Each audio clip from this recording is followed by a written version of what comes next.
लोक तुम्हाला खूप ताकदवर आणि बुद्धिमान समजतील आणि तुम्ही स्वतःला हिंमत देऊ शकणार.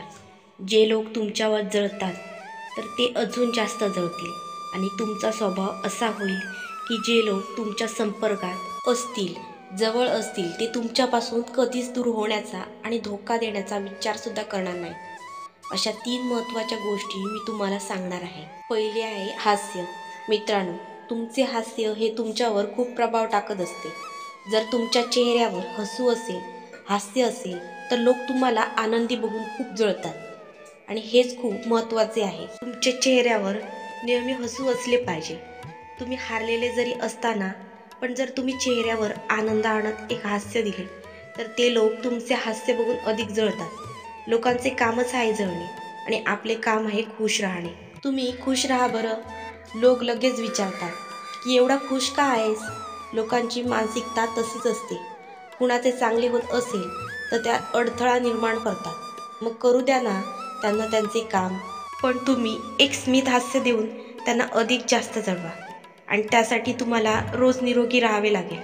तुम्हाला चांगले राहावे लागेल.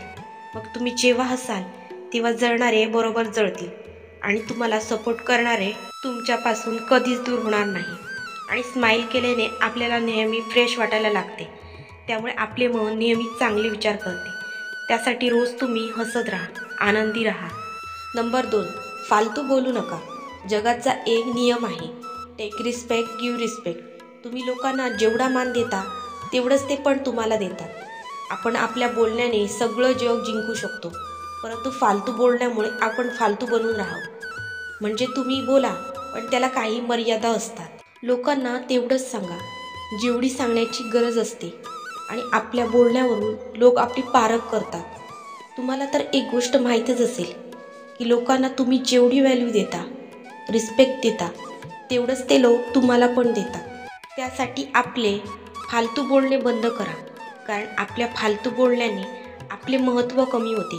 आणि नेहमी आपल्या बोलण्यावर विश्वास ठेवा आणि तेवढेच बोला जेवढं कामाचे आहे. Number 3, attitude. मित्रांनो, ॲटिट्यूडबद्दल बरेच लोक विचारतात.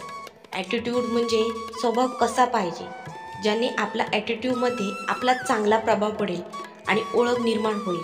लोक 4 चौघात आपल्याला चांगला मान सन्मान देतील आणि आपले मित्र, नातेवाईक, बाहेरचे घरचे आणि बाकीचे लोक आपल्याला कधीच कमी समजणार नाहीत. त्यासाठी नीट ऐका. आपला स्वभाव, ज्याला आपण दृष्टिकोन म्हणतो, तो कसा पाहिजे की लोक आपल्याला कधीच कमी आणि कमजोर समजणार नाहीत. त्यासाठी तुमचे विचार सकारात्मक झाले पाहिजे.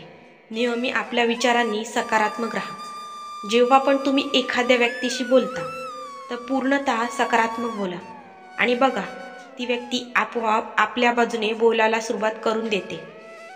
जेव्हा पण तुम्हाला राग येतो तेव्हा शांत व्हा आणि तोच निर्णय घ्या जो आपल्या कामासाठी, स्वप्नासाठी योग्य आहे.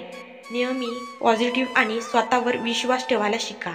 जर समजा तुम्ही कुठे फिरायला गेलात आणि तिथे गेल्यावर तुम्हाला चिखलातून जावे लागते आणि चालता चालता तुमचा पाय अचानक घसरला आणि तुम्ही चिखलात पडलात, तर तुम्ही तिथेच पडून राहाल का?